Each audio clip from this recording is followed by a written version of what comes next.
وَالذَّاكِرِينَ اللَّهَ كَثِيرًا وَالذَّاكِرَاتِ أَعَدَّ اللَّهُ لَهُم مَّغْفِرَةً وَأَجْرًا عَظِيمًا.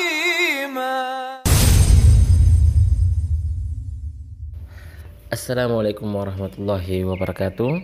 Alhamdulillahirrabbilalamin. Wassalatu wassalamu ala rasulillah wa ala alihi washabihi wassalam. Amma ba'd. Anak-anak sekalian yang semoga dirahmati oleh Allah Subhanahu wa taala. Alhamdulillah kita bersyukur kepada Allah Subhanahu wa taala atas nikmat-nikmat yang telah Allah berikan kepada kita.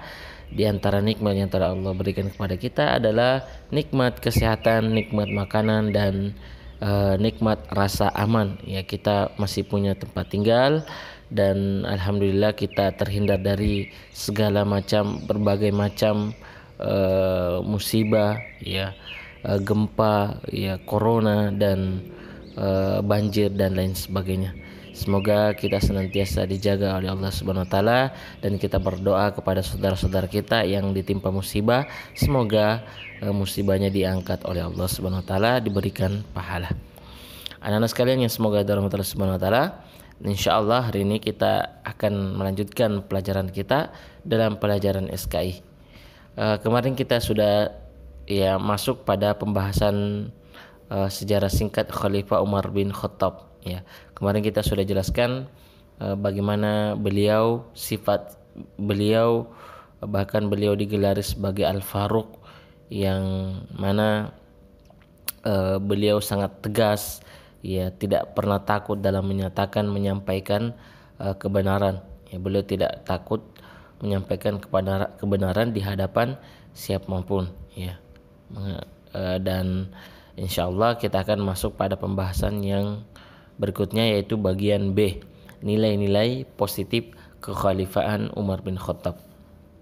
Iya, sebagaimana yang sudah kita jelaskan pada pertemuan sebelumnya, bahwa Umar bin Khattab ini memiliki sifat pemberani, kuat, ya, dan tegas dalam memperjuangkan, dalam menyampaikan kebenaran.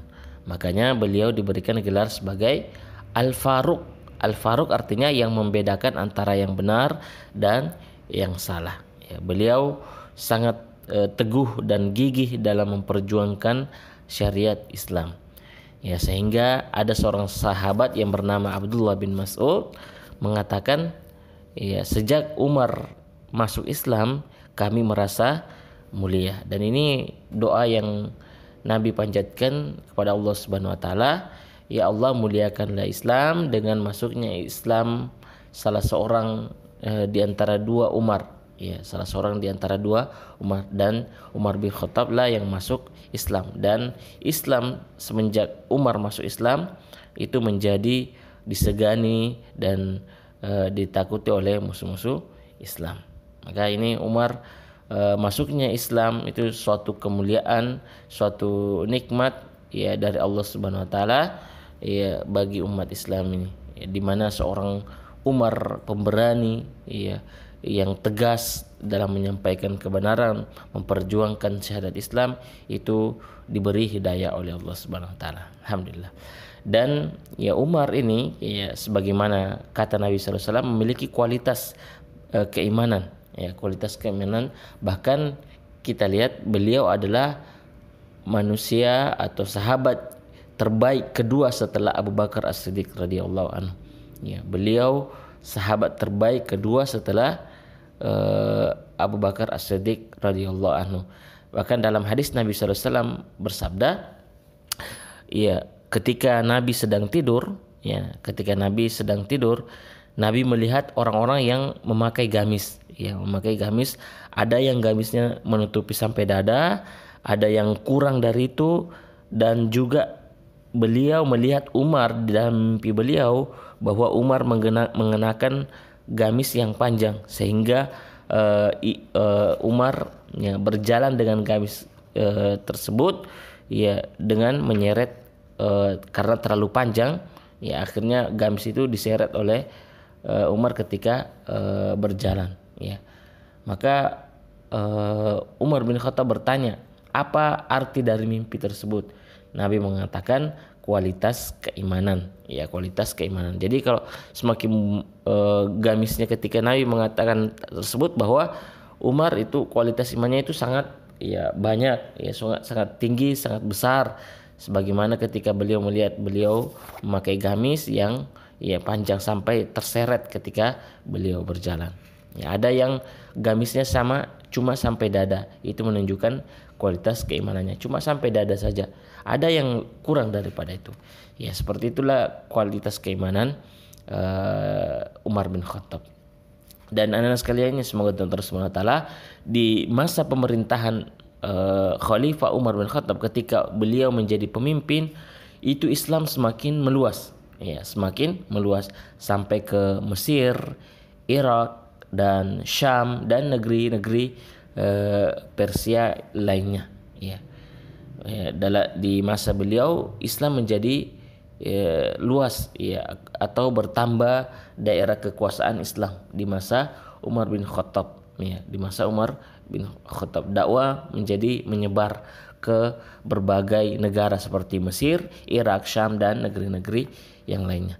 Dan beliau juga inilah yang menetapkan atau membentuk badan kehakiman atau badan hukum, yang mana dengan fungsi badan hukum ini untuk memutuskan hukum bagi orang-orang yang bersalah atau melakukan pelanggaran dalam syariat.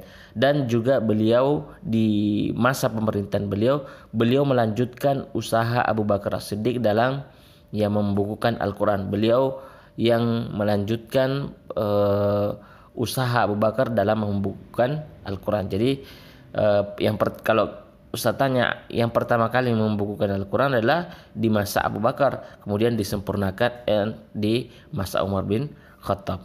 Dan ya Khalifah Abu Umar bin Khattab ini wafat pada usia 63 tahun.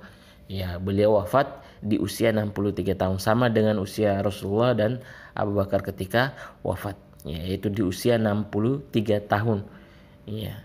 Dan beliau Umar bin Khattab ini sudah beliau memimpin khalifah, menjadi khalifah selama 10 tahun. Ya, dan 10 tahun lebih. Ya, selama 10 tahun, dan beliau adalah khalifah yang paling lama di antara semua khalifah. Ya, di antara semua khalifah. Kemarin kita sudah jelaskan Abu Bakar itu memimpin selama 2 tahun, sedangkan Umar bin Khattab ini memimpin menjadi khalifah selama 10 tahun. Dan beliau wafat karena dibunuh oleh seorang Majusi.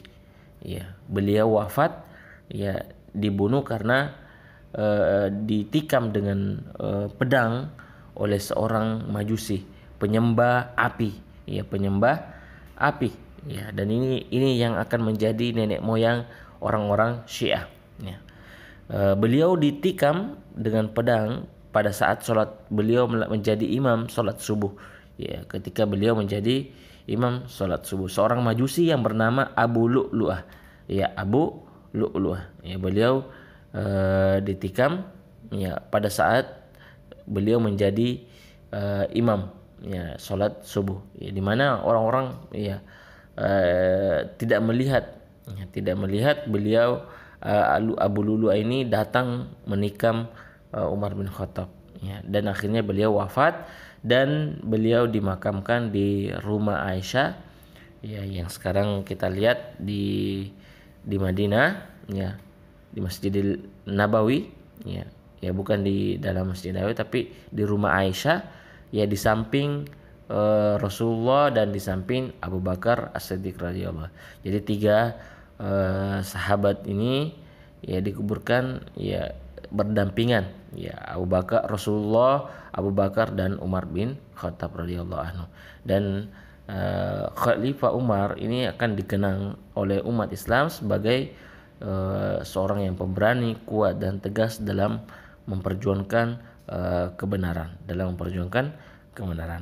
Dan ini anak sekalian, Khalifah Umar bin Khattab, banyak sekali pelajaran yang bisa kita ambil dari kehidupan beliau, terutama ketika beliau menjadi seorang pemimpin, menjadi seorang khalifah. bagaimana beliau seorang yang sangat menyayangi orang-orang yang dipimpin, sangat perhatian terhadap rakyat yang berada di bawahnya.